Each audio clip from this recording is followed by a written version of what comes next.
All right. Today we're going to be doing a medical assessment, patient assessment on our friend Mr. Fuzzles here. Mr. Fuzzles uh, is not having a great day. He was out playing in the wilderness with his squirrel friends and all of his other wildlife buddies, the elk and the deer, and it was just he was having too much fun. Unfortunately, Mr. Fuzzles over here, he's asthmatic, and he's just a little baby bear yet, so he's still he still has to deal with a little bit of asthma yet. So he's having a little bit of shortness of breath, so he decided to call us with the Wilderness EMS and decided to talk to us about that. So while we get to the scene, obviously, we've been dispatched to the park where Mr. Fuzzles is, and we've been given the information that he's having shortness of breath and difficulty breathing from just kind of playing outside. So that's kind of what we had today. So first, when we get here, we're just going to make sure we have our BSI and C and safety. Good thing I have all these gloves for this COVID-19 issue, so we want to make sure that we have our proper BPE or the BSI for this, and so we can talk to Mr. Fuzzles, obviously, in fancy black. So when we get here, we want to make sure the scene is safe. Obviously, he seems like a pretty nice bear, and he doesn't look like he's going to maul me. So as of right now, we're going to say the scene is safe, and he looks pretty nice. So we're pretty good as far as our scene safety. So first, we want to figure out our NOI, MOI. So what's our nature of illness or our method of injury? Right now, it seems like our nature of illness right now is kind of to Mr. Fuzzles, and he says he was playing outside and he's breathing real heavy and he just can't catch a good breath. So we'll just kind of talk to him about that, and that seems to be like this. Is there anything else that's hurting? No, all right, nothing else is hurting. It's just mostly he's having difficulty breathing. So. We're just gonna make sure there's an only number of patients. So especially if he's hanging out with his other friends, and we're gonna just be like, hey, anybody else feeling anything? Nothing? No. Okay, perfect. We only have one patient. So from here, we're gonna see if we need any more help. So for this sort of thing, we might be considering, especially if it's an issue with heavy breathing, there could be a possibility we might want to call an ALS if we have them available. So if ALS is available, we'll call for them, and we're going to check for a C-spine as well. So so we just need to make sure that if you need C-spine, needs it. In this sort of situation, he seems like he's moving his little head. Oh, well, look, he's moving his head and stuff. He's doing fine. So we're good with our C-spine. So the next thing that we're going to be doing is our GMC, so our general impression. So right now we have this young bear cub. He seems that he's doing okay. Besides the difficulty breathing, but he seems young, so we might have a little bit of issues as far as like pediatric or something like that. As far as their heart rate might be a little bit higher than an adult or anything like that. So that's what we're there. We're going to check his mental status. He was talking to me right away. He's having difficulty breathing, but he seems alert. So we're going to give him an A on the AVPU scale for his alertness. After that, we're going to be checking it. What's his chief complaint? So that's the C of our GMC. So Mr. Fuzzles, or Little Fuzzles, what seems to be your chief complaint? And his chief complaint, obviously, right now is he's having trouble breathing.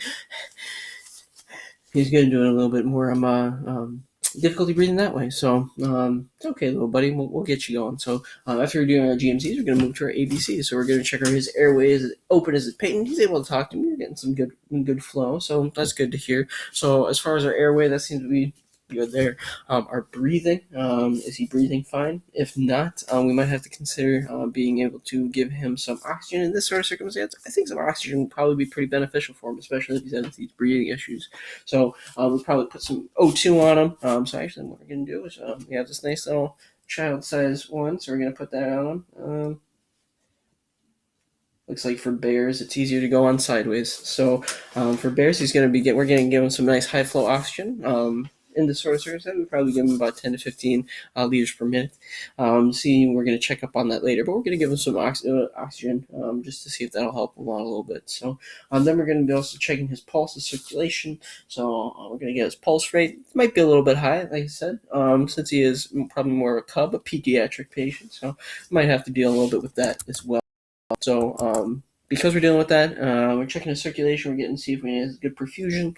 Seems to have pretty good perfusion that way. So he's at least getting good blood. Not sure how much oxygen he's getting because of his shortness of breath, but and that. So this period of time, we want to see if we have decision to transport. I don't think we need to transport just yet, but we're gonna have ALS come over here just double check and see what it seems. As of right now, is he already told me that he has asthmatic symptoms, so he might be having just shortness of breath that way. So that's going to be for our decision to transport. So next we're going to be going to our secondary assessments. That was our primary that we just did. So our secondaries, we're going to check current history.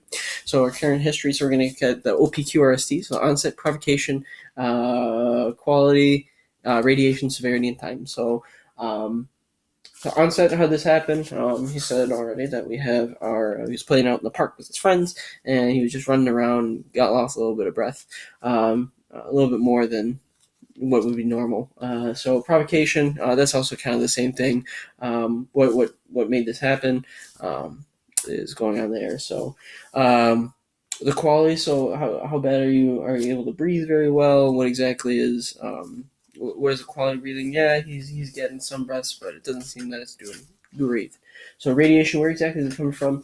Seems like he's kind of saying it's kind of hurts right in here, right in the old bronchioles, so the bronchi. So those are probably inflamed due there, but he's kind of saying the issues there and kind of in his throat because he can't breathe as well, and he's probably might have, especially if he's pediatric, he might be having some issues with his regulatory muscles or his secondary muscles being able to might have some more push up. That's so he can try and breathe or help his diaphragm to breathe a little bit more since he's a little bit younger. So because that's kind of the severity. We can kind of ask him, have you ever had this before? Yes. Oh, okay. Is this worse or better? It's a little bit. It's not as bad as some other times we've had it, but it still kind of sucks. I feel you there, Fuzzles. So after that, we have severity. So then time. So how long has this been going on? It's only been the last 5 minutes. You guys got here pretty quick. We pride ourselves on that at the Wilderness EMS. So that's as far as time. Then we just want to ask a little bit more clarifying questions if we need to ask a little bit more as far as what his severity or any sort of symptoms that he's having besides that. But it seems that right now his chief complaint is just that he's having the difficulty breathing. So his past history, we're going to go from there. So from there, I just want to make sure, do you have any allergies? Yeah, I'm allergic to bees. Oh, do you have any? Did you get stung by any bees lately? No. Then we can kind of check for anaphylactic shock or something like that. So in this sort of circumstance, we're not having that yet. So hopefully we don't have any bee attacks. We have to worry about that. So because of that, then we have that. Do you take any medications? Well, I have an inhaler, but it's at home. Or my mom has it and she's over there. Oh, okay. So we're going to go talk to Mama Bear. Be careful about that because they're very protective of these little baby bears. So you got to be careful. But we're going to see if we can get that medication and kind of go from there. What is the last roll intake? When did you eat and drink? Oh, I just had lunch about an hour ago. Okay. Reason we want to ask that is make sure that there's any, we don't want them to have any issues with food or anything on their in their trachea or the windpipe or anything like that, being able to not breathe that way either. But seems that doesn't seem to be an issue. Past pertinent history, have you had an asthma attack recently? Last year. Oh, okay, last year. But that's at least the last time that we had it. Okay. And we already kind of figured out the events leading up to the illness. So we did figure out he was just playing outside and probably just ran too much. So then we're going to kind of check the affected area. In this sort of circumstance, it's really just chest is what we seem to be getting at here. So we're going to get our little chest sounds. So we're going to grab this guy out. We're going to grab his lung sounds. Seems a little wheezy, a little not stridery because that would be his upper airway. So it's a little bit more wheezy, so it's in his lower airway. So it's probably right there. Get both sides. Yep, I'm hearing some wheezing, so we're probably gonna go with that. So and we're gonna be checking our vitals. So we gotta go in our little dance. We're gonna get our we want to get our pulse ox. We want to get our oh my gosh, we need to get our pulse ox. We can get our glucose levels. We need to get our pulse. We need to get our skin condition, skin color. We're going to get a blood pressure. So we got a little blood pressure over here. Then we're going to get our lung sounds. Then we're going to get our EKG if ALS is already there, we're not really going to do that, but we might want to check out our heart sounds and everything like that. We're going to get a carotid pulse. We're going to check on his vital status. He still seems alert and everything like that. We're going to get end-tidal CO2 for his vitals, and then we're also going to get a temperature as well. So that's kind of what we have from there. So we kind of have all that. Big things that we want to pass on is the pulse, his blood pressure, his respiration rates, and being able to see how he's breathing, how well he's breathing, as well as his AVPU mental status. So from the mental field impression, so right now we have a 1-year-old bear cub over here. He seems to be having an asthmatic episode. His pulse is pretty high. His blood pressure is decently high. It's about 95, or the diastolic is pretty good. Systolic is okay. Respiration rates. He seems to be breathing very quickly, very heavily that way. Doesn't seem to be getting good breaths. But we're gonna check again. Hey, how's it doing? Does it seem that it's doing better with the oxygen? Worse? Kind of go from there.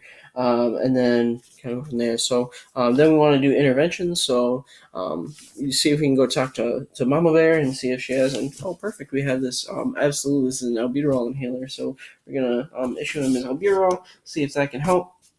Seems to be helping. So then we're going to reevaluate our transport decision, see if we're going to go from there.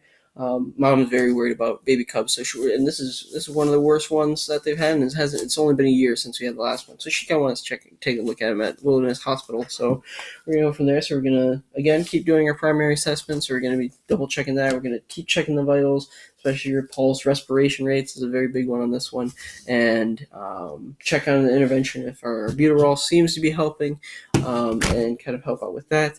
And then we're going to continue to check his secondary reassessment, check his lung sounds, see if they seem to be getting rid of wheezing and everything, especially with the albuterol being done. So after that, if ALS is coming, we're going to keep going from there. That's good. Otherwise, we're pretty much done, and hopefully Mr. Fuzzles feels better. So.